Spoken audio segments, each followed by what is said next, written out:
Hello friends, it's Fox. Welcome back to another night of shared stories and adventures. So settle in, get cozy, and let the magic begin. And if you'd like a way to support the channel, check out my Patreon, where you can get access to a Spotify playlist of all my videos. I'm very excited to share tonight's history and stories with you. As somebody who adores the Mummy films and grew up watching them, I can gladly tell you you're in for a delightful and sleepy adventure. And if you've never seen the films, don't fret, for the lands of the sand are captivating to all.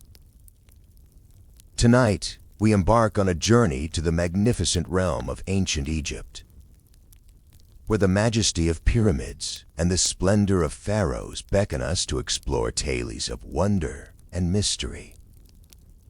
So let these stories transport you to a world where gods walked among mortals, and the sands of time hold the secrets of eternity.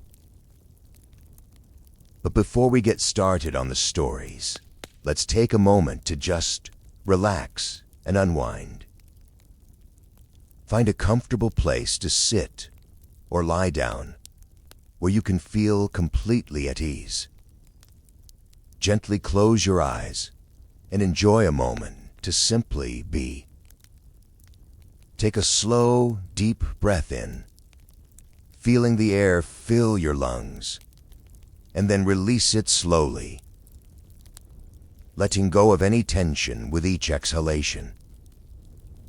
Feel your body relax further, your shoulders, your arms, your legs, all becoming wonderfully weightless. As we begin to unwind, let's delve into the rich and fascinating history of ancient Egypt. You're standing at the edge of the mighty Nile, feeling the warm breeze, and hearing the distant murmur of life from the ancient cities. In the distance, the awe-inspiring pyramids of Giza stand tall, their golden stones glowing under the sun's embrace. These pyramids are not just structures. They are the keys to a world long past, filled with mystery, power, and divine purpose. Let's start our journey around 2700 BC. During the time of the pharaohs. The pyramids were constructed. It was a remarkable feat of engineering that continues to inspire wonder, even now. These were no ordinary tombs. They were eternal homes for the pharaohs, built to last forever. Picture the vast workforce of laborers, craftsmen, and architects, all working in unison, carving and hauling enormous blocks of limestone with simple tools yet precise skill. Why did they build these colossal monuments? Well, they were designed to help the pharaohs join in the gods in the afterlife, particularly the sun god Ra. The pyramid's pointed shape was symbolic of the sun's rays guiding the departed king's soul to the heavens.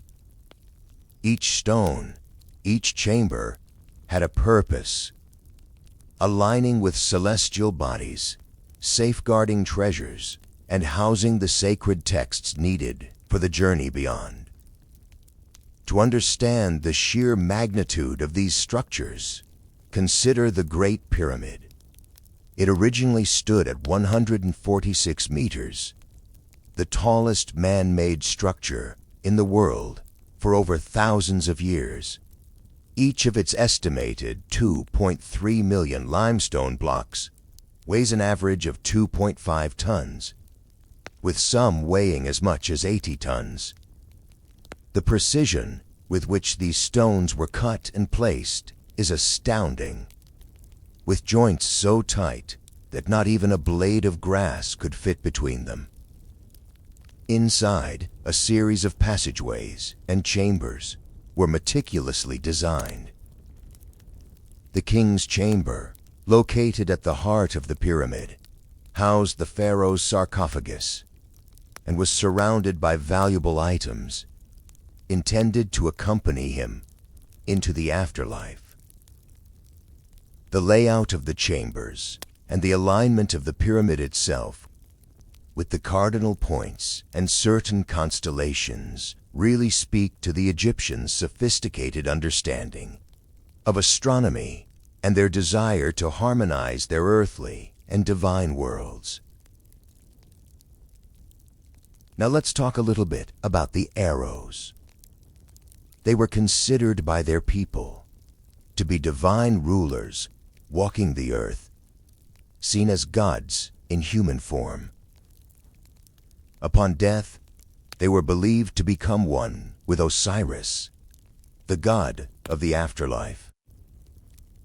Picture Tutankhamun, the boy king, whose tomb was found brimming with treasures and mysteries. His golden mask, a visage of serene eternity, still mesmerizes us today. These treasures weren't just mere opulence. They were essential for the pharaoh's journey through the underworld. The history of the pharaohs stretches back over 3,000 years, with each dynasty adding its own layer to Egypt's rich legacy. Consider the mighty Ramesses II, often regarded as one of the greatest pharaohs. Known as Ramesses the Great, he ruled for 66 years during the 13th century and was celebrated as a prolific builder, commissioning temples, statues, and monuments that still stand today. His reign was marked by military campaigns, monumental construction projects, and a focus on the deification of the pharaoh. Ramses' legacy is visible in the temples of Abu Simbel, which were carved out of solid rock and designed to align with the sun's rays, illuminating the inner sanctum twice a year in a dramatic display of his divine power. Mummification was central to this belief. The intricate process of preserving a body for eternity. Skilled embalmers worked carefully using resins, oils, and linen wrappings. This wasn't just to keep the body intact, but to ensure that the Ka, the life force, and Ba, the personality, could reunite after death. The tombs, filled with amulets, food, and even games, were miniature worlds designed to comfort and sustain the soul. Now let's wander into the temples, where the scent of incense lingers in the air, and the chants of priests resonate through the halls. The ancient Egyptians lived in a world where the divine was always close at hand. They believed in Ma'at, the principle of truth, balance, and order. Every daily ritual, every grand ceremony, was an act to uphold Ma'at and prevent chaos. The temples themselves were marvels of architecture, designed to reflect the cosmos and house the gods. Imagine the grandeur of Karnak Temple, the largest religious building ever constructed, spanning over 200 acres. This temple complex was dedicated to Ra and was a vibrant center of worship and pilgrimage. The hypostyle hall, with its forest of towering columns, each intricately carved with hieroglyphs and scenes of worship, is proof of the Egyptians' devotion and their belief in the gods' omnipresence. These sacred spaces, aside from being places of worship, were also centers of learning, where priests studied astronomy, medicine, and the secrets of the art to life. Can you hear the hymns sung to the gods during daily offerings? Priests presented food, drink, and incense to the statues of deities, invoking their presence and blessings.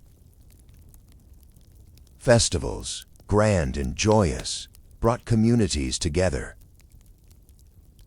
Picture the Opet festival in Thebes, a celebration filled with processions, lavish feasts, and reenactments of divine myths. And then there's magic, Heka, a force that the Egyptians believed could shape the world. The power of a spell whispered in the stillness of night, or an amulet worn to ward off evil. The goddess Isis, with her knowledge of magic, was often invoked for protection and healing. Magic wasn't just for the elite. It permeated every level of society as a vital part of their daily lives. Egyptian mythology is like a river flowing through the heart of their civilization. It explained the world, reinforced social norms, and provided moral guidance. Myths of gods like Ra, Osiris, and Isis were depicted in art and literature, ensuring their stories endured through the ages. The pharaoh's reign was a divine mandate, given that they were seen as the earthly form of the god Horus. Their victories and achievements were portrayed as fulfilling the will of the gods, maintaining Ma'at, and protecting the land from chaos. Cult practices, especially those honoring Osiris, involved elaborate ceremonies to ensure the deceased's safe passage to the afterlife. The Book of the Dead, a collection of spells and incantations, was a guide through the underworld's challenges. Ancient Egypt's legacy is a symphony of grandeur, spirituality, and profound belief in the afterlife. With each breath, you are drawn deeper into this magical time. Feel your heart rate slow, matching the rhythm of the natural world around you. Now, fully immersed in this civilization, you're ready for the stories yet to unfold. In the realm of the pharaohs and their gods. The vast Egyptian desert stretched endlessly, its golden dunes undulating like a frozen ocean under the relentless sun. Amidst this barren landscape, a small camp had been set up, a few miles north of Cairo. A faint breeze cut across the sweltering heat, carrying with it the scent of sand and the faintest hint of exotic spices from distant markets. Dr. Ethan Reed was a tall and wiry professor in his late 30s, with calculating green eyes and a perpetual 5 o'clock shadow. He was now huddled over a worn map spread out on a wooden crate. His weathered hat shaded his intense gaze as he traced the lines with a finger, lost in thought. He wore a faded leather jacket, its pockets bulging with tools and ancient trinkets, and a scarf to protect against the desert's harsh winds. Across from him, Dr. Avery Sterling, a striking woman with an air of confidence, was meticulously cataloging their supplies. Her long, auburn hair was tied back in braid, and her sharp eyes sparkled with curiosity. Ava was a renowned linguist in her field for her unparalleled skill in deciphering ancient languages, a talent that had brought her to the farthest corners of the globe.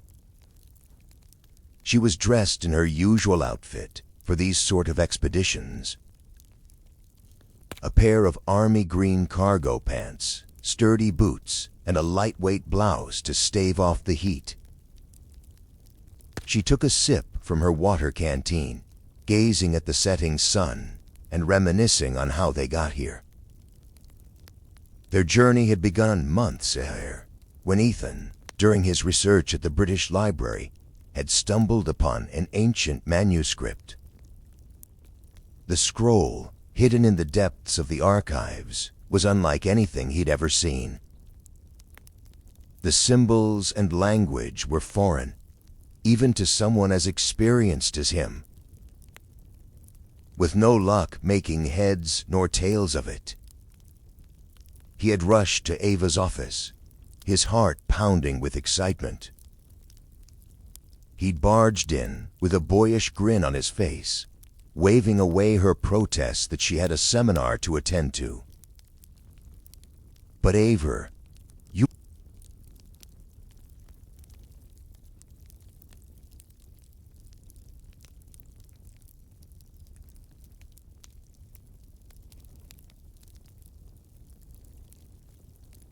Her interest piqued. As her eyes scanned the text, a slow smile spread across her face. Ethan, this could be the discovery of the century. Ava carefully studied the manuscript again, her fingers tracing and tapping the intricate symbols. "Look here, at these markings," she began. "They're a hybrid of traditional hieroglyphics and something far older. For example, this character looks like a standard hieroglyph, but it's merged with this proto-script used by pre-dynastic cultures." Ethan rubbed his cheek, blinking slowly. "So it's a blend of languages, then?" "Exactly," Ava replied, leaning back in her chair. "This text was created by a group that had access to very ancient knowledge. They probably combined these scripts to conceal their secrets from anyone who didn't possess the same level of understanding." Ava had spent weeks cross-referencing the symbols with her extensive library of ancient texts. She realized that the manuscript contained directions to an uncharted pyramid hidden beneath centuries of shifting sands. It spoke of a structure that appeared only during a specific celestial alignment. A pyramid erased from history. The two scholars had immediately set to work in total secret. They'd agreed not to share this early discovery with any of their peers. Not quite yet. The last thing they wanted, of course, was to be a laughingstock among their fellow academics for going on a wild goose chase. Now, here they were, on the brink of a discovery that could rewrite history. The Mediterranean sun began its descent, casting its serene shadows across the desert floor. The heat of the day gave way to the coolness of evening, and the anticipation was palpable. Ethan glanced up from the map, his pipe clenched between his teeth. "Everything points to this spot," he said, glancing expectantly around the area. "Nothing to do but wait now, I guess." Eva walked over, binoculars in hand. "You know, smoking that pipe is an awful habit," she teased, her voice light despite the disapproving tone. Ethan chuckled, taking a deep draw before exhaling a plume of smoke. "I'll quit when we find this pyramid." As the sun dipped below the horizon, the sky transformed into a canvas of deep purples and blues. Ava raised her binoculars, scanning the desert with a practiced eye. "The alignment should begin soon," she murmured, adjusting the focus. Slowly, the moon began to rise, its silver light bathing the landscape. The alignment was subtle at first, just a shift in the stars that most would overlook. But to them, it was everything. The sands seemed to stir, snaking in a pattern that defied the natural order. "There," Ava exclaimed, pointing excitedly. "Do you see it?" Ethan squinted into the distance. At first, he saw nothing but sand and shadows. Then, gradually, an outline began to emerge. A massive structure, its edges sharp against the moonlit sky, rose from the desert floor, as if summoned by some ancient magic. It did so in complete silence, and yet the marvel of it echoed across the entire skyline. "It's real," Ethan whispered, awestruck, nearly sinking to his knees. The Pyramid of Shadows. The two adventurers quickly gathered their gear, their minds racing. They approached the pyramid cautiously. It was even bigger up close, and the massive stone blocks that formed its exterior glowed eerily in the moonlight. Ava ran her fingers over the ancient carvings that adorned the entrance, quickly glancing back at her companion. "These markings, they tell a story," she said, a voice hushed with reverence. Ethan peered closer, inspecting the ruins. "What do they say?" Ava pulled out her notebook and drew the symbols carefully, her expression thoughtful. "These are protective ruins, intended to ward off intruders. They invoke the power of their god of darkness to guard the secrets within." But here, she pointed to a series of intertwined symbols. "These suggest a hidden key or mechanism of some sorts." The priests here were incredibly meticulous. They encoded layers inside this pyramid to ensure only the worthy could enter the inner sanctum. Ethan nodded, feeling the weight of their discovery. "Looks like I'll be quitting smoking after all," he said, half jokingly, pushing open the heavy stone door. The air inside was damp and cool, a stark contrast to the desert heat. As they stepped into the darkness, they lit their torches, watching as the path ahead seemed to dip down slightly.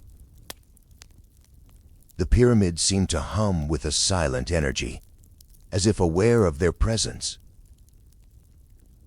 Absurd as it seemed, the professor could have sworn that there were eyes watching them from behind the walls. "Stay close," Ethan said, his voice echoing in the narrow corridor. "We have no idea what we might find in here." But Ova was busy looking over her shoulder. Her brow was furrowed and her eyes darted back and forth, straining to look into the darkness. "Sorry, I just thought I saw. Never mind." She shook her head and followed Ethan forward. They pressed on, navigating the narrow passages that twisted and turned like a maze. The walls seemed to close in around them, the air growing colder, yet somehow oppressively humid with each step. As they crept through a particularly narrow walkway, Ava felt her legs grow heavy with fatigue. "Hey, can we take a quick break?" she asked, her voice weary. "I just need 5 minutes." Ethan nodded, kneeling down and wiping his brow. Ava set her backpack down on the floor and leaned against the wall to catch her breath. Suddenly, a series of mechanisms clicked into motion. With a subtle hiss, Ava tried to kick her backpack off of the pressure plate, but it was too late. Arrows shot out from the opposite end of the hallway, whistling through the air. One of them flew through Ethan's hat, taking it clean off his head and pinning it to the wall behind him. His heart pounded in his chest as he stared at his hat, and he gulped slowly. Ava had her hands clapped to her mouth, whispering shocked apologies, her eyes wide with fear. They both looked at each other, the realization dawning on them that the stakes were much higher than either of them had thought. They moved more cautiously, every step a calculated risk. The passages were now filled with pressure plates of various sizes, cleverly disguised as ordinary stepping stones and false floors, that would have sent them plummeting into unseen spiked pits. At last, they reached a massive cavernous chamber with walls covered in hieroglyphics and strange symbols. Ava studied them intently, pacing back and forth, mulling them over in her head. She noticed the depth of the symbols, how they were raised slightly, protruding off the wall. "It's a puzzle," she said. "If we align these symbols properly, my guess is something's going to happen." Ethan joined her, rolling up his sleeves as his analytical mind worked through the patterns. "Let's see. This symbol here looks like a sun, and this one could represent the moon. If we line them up based on their celestial positions." He trailed off. Ava nodded, her mind racing. Right. "And these others could be the planets. We need to arrange them in the same order they would appear during the celestial alignment." They worked together, shifting the symbols into place. The room filled with the soft sound of stone scraping against stone. With a final, satisfying click, the symbols locked into position, and a deep rumbling filled the chamber. Slowly, the stone wall in front of them began to move, sliding to the side and revealing a dark passage beyond. Dust and debris fell from the ceiling, stinging their eyes. Ethan held his torch up higher, peering down into the passageway. "Ladies first," he joked, smiling weakly at Ava. She raised an amused eyebrow before nudging him ahead. It was a singular, narrow path first, but the deeper they went, the more it started to branch out. Corridors began to loop around themselves, while some simply led to a dead end. All the while, an incessant, persistent feeling gnawed at them. They couldn't shake the sensation that somehow they weren't alone. Strange, dissonant whispers traveled down long passageways, and sometimes they could hear the patter of quick, light footsteps, even when they were standing completely still. Suddenly, out of the corner of his eye, Ethan saw a small, misshapen figure dart past around a corner. "Did you see that?" he asked, his voice barely a whisper. Ava nodded, her face pale as a ghost. "What was it?" "I don't know. Maybe a trick of the light?" "Yeah, that's probably it." Ethan moved. Sound. sounding a lot less confident than he would have liked. Finally, after what felt like hours of aimless wandering, they emerged into an ancient antechamber. The professor glanced at his watch, but it had stopped working. "That's odd," he thought to himself, jiggling his wrist. But regardless, he knew it had been at least a few hours since they'd entered the pyramid. "Let's set up camp here for the night. We need to get our bearings," he said, sighing with relief as he set down the heavy travel pack. Ethan unfolded a small, worn blanket and laid it on the cold stone floor, trying to have a semblance of comfort in the harsh surroundings. Ava, her body aching from the day's tension, carefully arranged her backpack as a makeshift pillow. She leaned back and glanced around, her eyes fixating on the strange idols and carvings that adorned the chamber. As Ethan closed his eyes, Ava's curiosity began to override her fatigue. She reached for one of the idols, a small figure carved from dark stone. Its features were grotesque and unsettling, a twisted representation of some long-forgotten deity. She picked up another idol and turned it over in her hands. "Look at this one," she said, sitting up suddenly. Ethan jolted awake, groaning. "Can we please have one moment without ancient horrors?" Ava chuckled softly, but shook him excitedly. "Sorry, but this stuff is fascinating." Ethan sighed, rubbing his eyes. "All right, what did you find?" She showed him the idol, pointing to a series of intricate carvings along its base. She traced the lines, feeling for any irregularities. Her fingers pressed against a small hidden button. There was a soft snap, and a tiny compartment in the base of the idol sprang open. Inside was a rolled-up scroll, ancient and delicate. Ethan leaned in, now fully awake.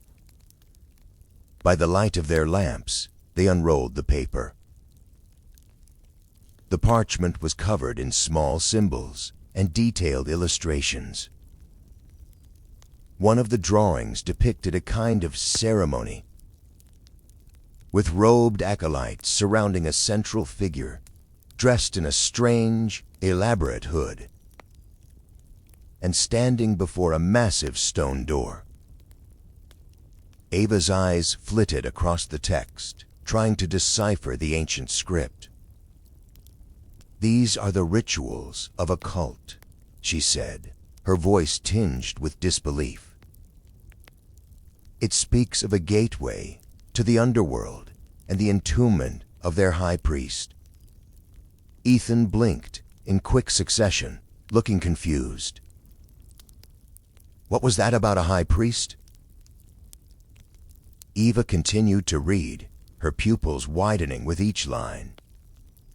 "He was buried alive to protect the secrets within this pyramid. The cult believed his spirit would guard the gateway and stop anyone from interrupting the summoning ritual." Ethan lay back down, looking skeptically at the stone ceiling. "A gateway to the underworld? Really? Sounds like something out of a horror book." He turned onto his side to face Ava and continued. "But after what we saw earlier, I don't know. I'm not taking any chances. Try and get some shut-eye. Tomorrow, we'll look for the final resting place of this high priest." The cryptic message had left them with more questions than answers. But eventually, they drifted into a light sleep. their dreams filled with unsettling images of hunched figures and twisted rituals. A few hours passed by, and a faint, rhythmic sound began to echo through the chamber. Ava's heart skipped a beat as she came to. The sound grew louder, a steady thumping that reverberated through the stone walls. She nudged Ethan awake, her eyes wide with alarm. "Do you hear that?" she whispered. Ethan groggily sat up, and before he could fully process the sound, the ground beneath them trembled. The thumping grew more pronounced, as if a giant heart was beating deep within the pyramid. The walls seemed to pulse with an unknown energy, and a low, guttural chant began to fill the air. Ava and Ethan scrambled to their feet, swinging their lanterns around wildly. The chant grew louder, a chorus of ghostly voices coming from every direction. "We need to move now," Ethan said, grabbing their gear quickly. They stumbled through the narrow passageways, the walls closing in around them as the pyramid seemed to come alive. As they turned a corner, they came face to face with a massive stone door. It would have looked like part of the wall were it not for the fact that the door was ajar, and a faint, sickly green light seeped through the crack. Ethan and Ava exchanged a wary glance before pushing it open and stepping inside. The chamber beyond was vast, its ceiling lost in shadow. In the center stood a stone altar, surrounded by towering statues of horrid, fantastical beings. The smell of incense and decay assaulted their senses, and the chanting seemed to vibrate within their very bones. On the altar lay a sarcophagus, its surface peppered with the same intricate carvings they had seen throughout the pyramid. Ava approached the sarcophagus, her hands trembling. "This must be the high priest," she whispered, her voice barely audible over the chant. With a deep breath, they both grasped the edge of the lid and heaved it open. Inside lay the mummified remains of a man, his face obscured by an elaborate headdress. In his skeletal hands, he was clutching a crystalline object, glowing with a pulsing, ethereal light. Ethan reached out to touch the crystal, but as his fingers brushed against it, a shockwave of energy rippled through the chamber. The chanting ceased immediately, replaced by an even scarier silence. The statues seemed to come to life, their eyes glowing with a pale, white light. Ava backed away, her heart pounding. "What have we done?" As they stared at the glowing crystal, the room began to distort. The walls shimmered, and the atmosphere had an almost tangible darkness. Shadows writhed and twisted, forming into ghostly figures that seemed to float towards him. Dazed and terrified, the pair streaked back through the chamber, out of the door, and across the maze-like passageways. A disturbing hum buzzed in their ears, as if some long-forgotten language was being spoken to them. They lost count of the turns they took, and how many times they had stumbled in panic.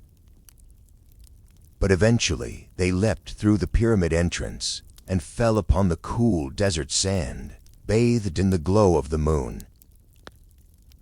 Ethan coughed and lay on his back, holding the amulet with the crystal in one hand and his chest with the other. Ava was panting heavily, watching as the sand swallowed the pyramid once more. Shaken and exhausted, they trudged back to their desert outpost, half laughing at their narrow escape. Back at the camp, Ethan unpacked his portable lab equipment, carefully placing the crystal under a series of tests. He set up a rudimentary electrical apparatus made of copper wires, a hand-cranked generator, and a series of galvanometers to measure any electrical activity from the crystal. There has to be some kind of explanation for this, he mused, ever the academic. Ava sat on a trunk nearby, deep in thought, as she traced shapes in the sand. Maybe it's some kind of ancient technology, or has chemical properties we just haven't come across before. Ethan began cranking the generator, and the crystal started to emit a faint glow.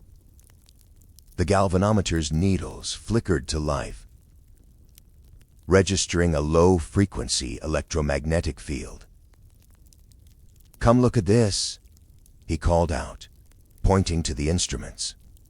Ava stood up and dusted the sand off her hands. Electromagnetic field. Well, that explains the hallucinations. And strange sounds, Ethan continued. It gets more interesting. The crystal's structure, even under a simple microscope, is unlike anything I've seen. I know it sounds far-fetched, but it's as if it was engineered. Whoever created this had advanced knowledge of both chemistry and physics. Eva leaned against the tent pole, pondering. So the cult that built the pyramid, they weren't just primitive worshippers. They had access to advanced technology. But how? And why bury it with their high priest? Ethan's eyes widened. Maybe the high priest wasn't just a religious figure. He could have been a scientist or a guardian of this technology. As they discussed their findings, a sudden realization hit Avery. Of course, the celestial alignment. What if the crystal's power is tied to the positions of the stars and planets? That could explain why the pyramid only appeared during certain times, like tonight. Ethan nodded, pacing back and forth restlessly. That makes sense. The electromagnetic field would be amplified by the alignment. The cult back then must have used this to their advantage, causing mass visions in believing themselves to be heralds of divinity. With this new understanding, Ethan and Ava documented everything in their leather-bound journals. Their discovery could rewrite history, showing that ancient civilizations might have had access to advanced technology far beyond what was previously believed. The two traveled back to the consulate in Cairo, bouncing over desert dunes in their Model T Ford, forever changed by their adventure. But unbeknownst to them, somewhere deep beneath the sands, a small, ancient creature stood before the defiled sarcophagus. Its beady eyes raged with anger at the blasphemous theft of the Holy Heart of Anubis.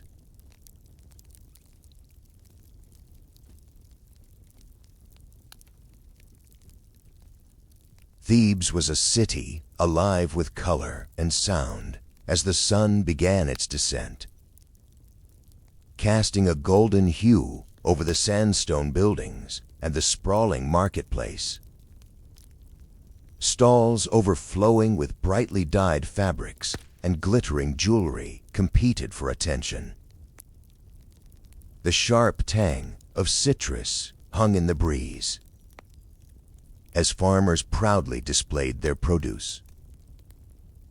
Vendors enticed passers-by with calls of their rare and exotic goods, their voices standing out against the backdrop of bartering customers.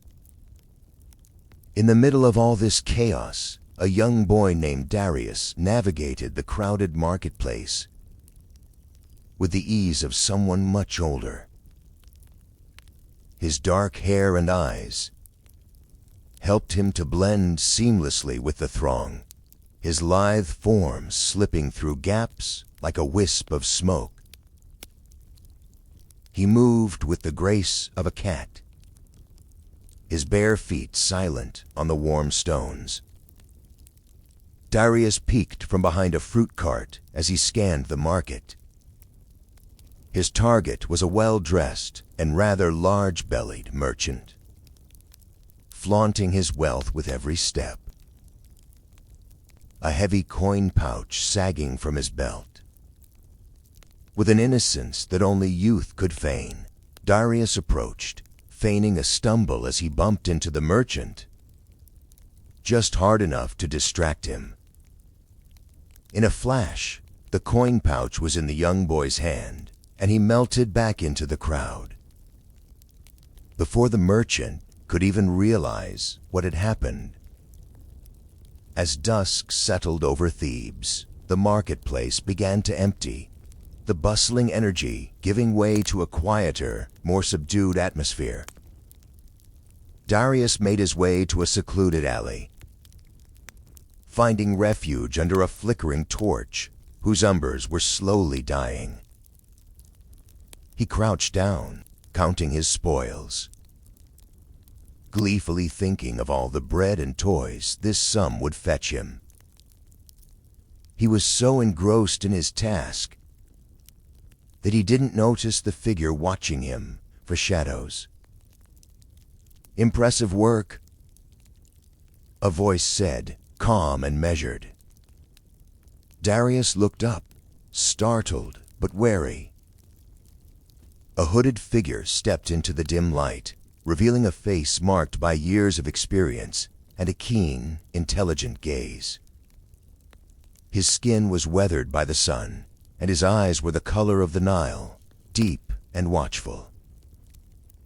A thin scar ran from his left temple to his jawline, which would have given him a fearsome whir, were it not for his amused smile. "Who are you?" Darius stammered, his hands slipping down to the small makeshift dagger at his waist. The man lowered his hood, revealing short, graying hair. "I am Horus, and I'm sworn to the Serpent's Veil. We see everything, even the unnoticed talents of a young thief." Darius hesitated, but something in Horus's eyes spoke of opportunity and a life beyond mere scavenging. "What do you want with me?"